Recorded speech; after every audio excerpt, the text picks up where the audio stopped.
Oh my God, this is so good.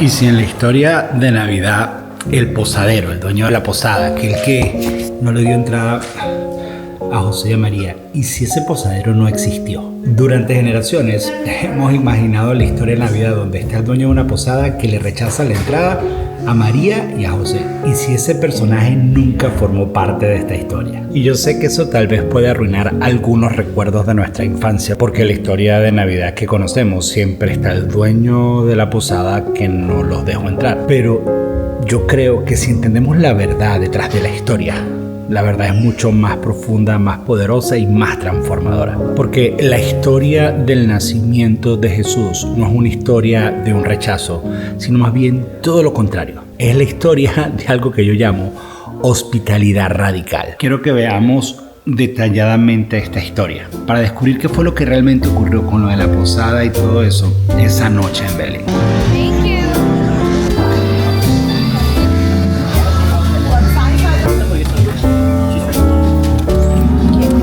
La Biblia en ningún lado menciona a ningún posadero, en ningún lado, no menciona a ningún dueño de la posada. Es más, la palabra que usa es la palabra cataluma, que significa cuarto de huéspedes, cuarto de invitados. En ningún lado dice posada. Es más, si Lucas hubiera querido dejarnos saber que se trataba de una posada, hubiera usado la palabra pandoshir, que significa posada o hotel. De hecho, es la palabra que el mismo Lucas usa cuando se refiere a la parábola del buen samaritano que lo recoge y lo lleva a una posada. Usa esa palabra, pero en la historia de la Navidad no usa esa posada, usa cataluma, que significa cuarto de invitados, cuarto de huéspedes. Es decir, que esto no era un hotel, esto no era una posada, esto no era un Holiday Inn, era probablemente la casa de un familiar cercano o lejano de José, era un pariente de José. Pero entonces, ¿por qué Jesús nació en un pesebre? La respuesta revela una poderosa verdad que podemos aprender, y aparte de eso también habla acerca de la humildad de Jesús. Pero para explicarte eso necesito ir a la oficina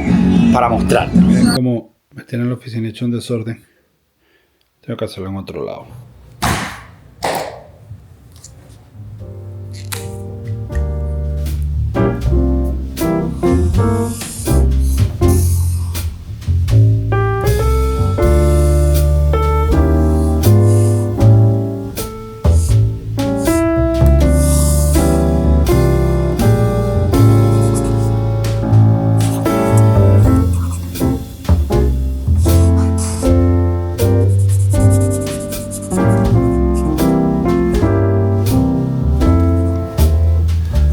Así eran las casas en Belén en el primer siglo.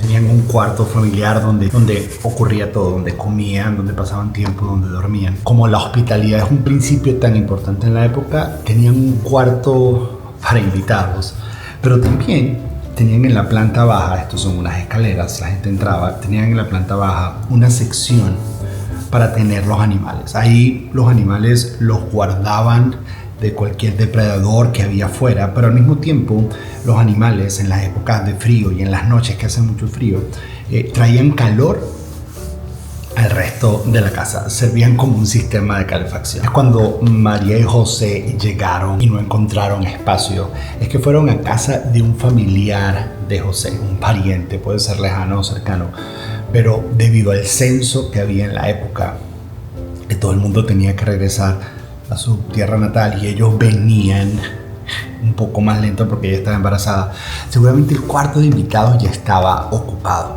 y no había espacio en la casa. Pero este familiar de José no los invitó a quedarse, pero tampoco había espacio acá, y tuvo un gesto de hospitalidad radical y los hospedó donde guardaban los animales. Y esta es la idea, que el rey, el creador del universo, nació en el lugar más humilde de la casa, en el lugar más bajo de la casa, compartiendo espacio con los animales. Pero este acto radical de hospitalidad no estuvo exento a controversias. Y es que la situación social de María y José, el hecho que estaban comprometidos y no estaban completamente casados y que ella estaba embarazada, los hacía blanco de un juicio social. Y el anfitrión los acogió, los recibió, A pesar de los chismes o los juicios o las habladurías que podían levantarse en este pequeño pueblo, la gente iba a empezar a hablar mal de él, la gente iba a empezar a señalarlo, iban a poner en contra de él, iba a recibir rechazo social o incluso algo mucho peor. Porque la hospitalidad, recibir a alguien en tu casa,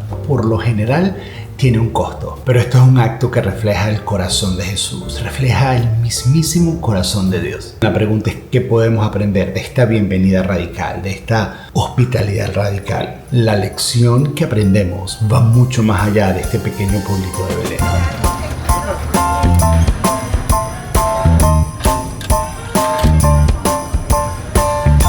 Chachi, ¿cómo me quedan los lentes? Creo que no le gustaron.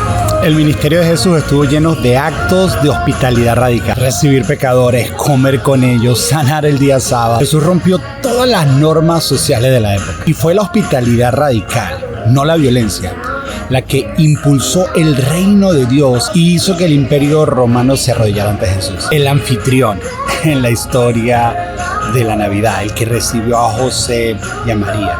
En la casa donde nació Jesús, él dio apertura a esta hospitalidad radical, le dio la bienvenida a la hospitalidad radical. Esa hospitalidad radical... ¿Qué te compro de acá?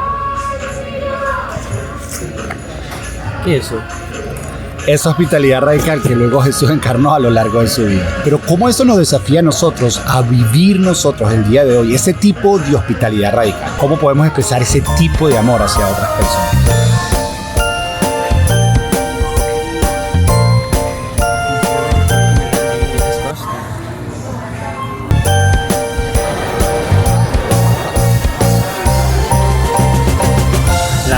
La verdad que el mall está de locos, está llenísimo. El dueño de la posada, no había manera que él entendiera la magnitud de su hospitalidad, hasta dónde llegó lo que logró hacer. Él creía que había hospedado a un familiar o tal vez incluso a una pareja que era mal vista en la sociedad, pero lo que no entendía, lo que él no podía ver, porque era imposible que lo viera, era que había recibido en su casa al Hijo de Dios. ¿Sí ves? La hospitalidad radical no solo es un gesto bonito o algo que se siente bien hacer, es una manera de expresar el amor de Dios a otras personas. Y este es el corazón de la historia de la Navidad, un amor que acoge, que sacrifica y que transforma. Esta es la verdad. Eso es amor. Eso es Navidad.